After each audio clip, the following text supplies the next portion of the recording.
একসময় বিস্তীর্ণ আকাশে আরিয়া নামে এক মহিমান্বিত ঈগল বাস করত। দিগন্ত বিস্তৃত ডানাগুলির সাথে তিনি মুক্ত আকাশের স্বাধীনতাকে আলিঙ্গন করে করুণার সাথে উড়েছিলেন। আরিয়ার তীক্ষ্ণ চোখ মহান উচ্চতা থেকে ক্ষুদ্রতম বিবরণ খুঁজে পেতে পারে, তাকে পাহাড়ি অঞ্চলের বিজ্ঞ অভিভাবক করে তোলে যাকে সে বাড়িতে ডেকেছিল একদিন। ট্যালন নামে একটি তরুণ ঈগল আরিয়ার নির্দেশনা চেয়েছিল। ট্যালন আরিয়ার মতো একজন দুর্দান্ত শিকারী হওয়ার আকাঙ্ক্ষা করেছিলেন এবং উড়ানের শিল্পে দক্ষতা অর্জনের গোপনীয়তা শিখতে চেয়েছিলেন। আরিয়া ট্যালনের চোখে আগ্রহ দেখে তার জ্ঞান ভাগ করে নেওয়ার সিদ্ধান্ত নেয়। আরিয়ার পরামর্শের অধীনে ট্যালন বাতাসকে কাজে লাগাতে, ঝড়ের মধ্য দিয়ে কৌশল চালাতে এবং নির্ভুলতার সাথে ডুব দিতে শিখেছিল।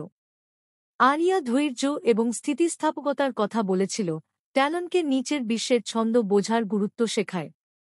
তারা একসাথে গ্লাডিং করে দিন কাটিয়েছে, বিশাল ল্যান্ডস্কেপ অন্বেষণ করেছে এবং একটি বন্ধন তৈরি করেছে যা শব্দকে অতিক্রম করে।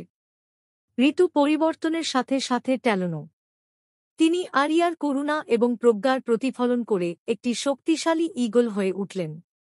আরিয়া তার শিক্ষানবিশের জন্য গর্বিত, ঘোষণা করেছে যে ট্যালনের জন্য তার ভাগ্যকে আলিঙ্গন করার এবং আকাশের অভিভাবক হওয়ার সময় এসেছে। উদ্দেশ্যমূলকভাবে আরিয়া এবং ট্যালন আকাশে টহল দিয়েছে, তাদের রাজ্যকে যেকোনো হুমকি থেকে রক্ষা করেছে। দুজনের সিঙ্ক্রোনাইজড ফ্লাইট ঐক্য এবং শক্তির প্রতীক হয়ে উঠেছে।